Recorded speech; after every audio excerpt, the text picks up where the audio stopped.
E aí, pessoa? Já escolheu o tema do seu trabalho acadêmico? Do seu projeto? Do seu artigo? Da sua monografia? Da sua dissertação? Da sua tese? Ou ainda está pensando no que você vai estudar? Se prepara, a gente vai falar sobre isso hoje. Esse é um dos assuntos, quando a gente vai trabalhar com os alunos a orientação de TCC, que gera muita dúvida, muita dificuldade para os alunos em geral. E eu costumo dar algumas dicas, então hoje a gente vai dar essas dicas. A primeira dica é você escolher uma área do conhecimento, uma área dentro do seu curso inteiro, com a qual você tem afinidade, você tem facilidade de aprender, você conseguiu alcançar bastante conhecimento. Por quê? Porque é muito mais fácil você começar de algo, ou você fazer um trabalho partindo de algo que você já conhece, um tema que você já tem afinidade, que você já tenha habilidades, do que partir de um tema que você não tem a mínima ideia para onde vai, o que vai fazer com que você ainda perca tempo aprendendo desde a base algo extremamente novo. Tendo escolhido essa área do conhecimento, esse item ou essa disciplina que ocorreu dentro do seu curso, é interessante fazer uma pesquisa para tentar descobrir o que as pessoas ainda não estudaram muito. Ou seja, ainda existem algumas falhas de conhecimento, ainda existem espaços, lacunas que não foram preenchidas. Porque aí o teu estudo ele acaba tendo uma aplicabilidade, ele vai, na verdade, suprir uma carência de conhecimento que de repente a sociedade científica, acadêmica, ela ainda possua. Isso é interessante porque o teu tema tende a ser um tema inédito. Uma outra pergunta que você deve se fazer é a seguinte: o tema que eu escolhi tem material publicado para que eu possa escrever o meu embasamento teórico? Essa pergunta é importante porque muitas vezes o aluno ele quer fazer um trabalho, mas não tem material. O que tem é coisa que está escrita em blog, coisa que está escrita em site, ou seja, sem comprovação científica. E isso é problemático. Por quê? Porque blogs e sites comuns, sem serem acadêmicos, científicos, eles não servem para embasamento teórico de trabalhos do tipo monografia, dissertação, tese e artigo. Então é interessante fazer um levantamento, e aí você pode utilizar o Google Livros, o Google Acadêmico, para identificar se existem materiais já publicados a respeito do assunto. Outra coisa também é fazer uma busca na biblioteca real e virtual da sua instituição de ensino.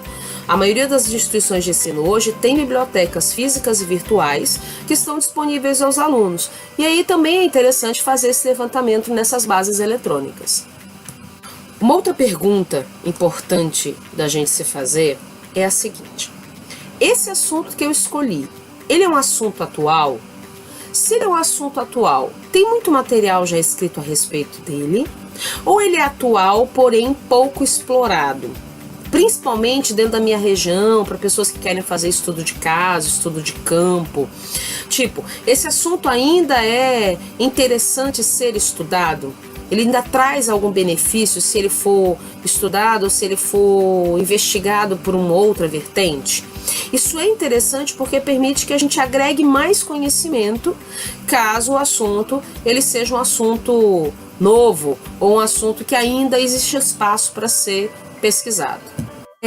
Outra coisa interessante é pensar se nas bases eletrônicas, se através até do próprio Google, você encontra materiais com temas semelhantes ao seu.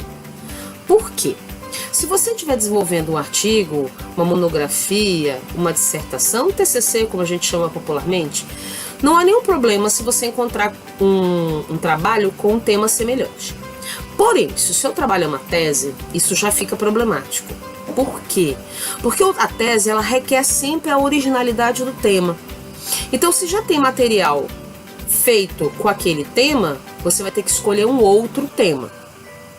Dica principal do vídeo de hoje. Depois que você fizer tudo isso, depois que você já tiver uma visão do seu tema, de como ele está sendo explorado por outras pessoas, se ele é original, se ele não é interessante que você comece a colocar isso no papel. Manter a ideia somente na sua cabeça não é legal. Por quê? Porque quando está só na sua cabeça, tende a ir se perdendo. E se você coloca no papel, nós somos visuais, nós precisamos enxergar aquilo que estamos pensando. Fica bem mais fácil de você conseguir fazer ajustes no tema. Outra coisa importante é, o título do teu trabalho, ou o tema do teu trabalho, não vai ser definido logo de cara. Ele vai precisar ser colocado no papel, discutido com o seu orientador, lapidado, avaliado, colocado palavras, retirado palavras. Então é natural que de primeira você não consiga ainda ter o seu tema lindinho, redondinho, pronto para colocar no teu trabalho. E com o tempo isso vai sendo lapidado, isso vai sendo trabalhado. E aí, gostou do vídeo de hoje? Ele foi um vídeo interessante para você? Se for um vídeo interessante para você, curte. Se você acha que esse vídeo, esse tema, ele é interessante também para outras pessoas, compartilha. Se você quer continuar acompanhando os nossos vídeos, as nossas dicas que saem todas as sextas-feiras, se inscreve no nosso canal do YouTube. Tenho certeza que vai somar muito conhecimento para você. E até o próximo vídeo.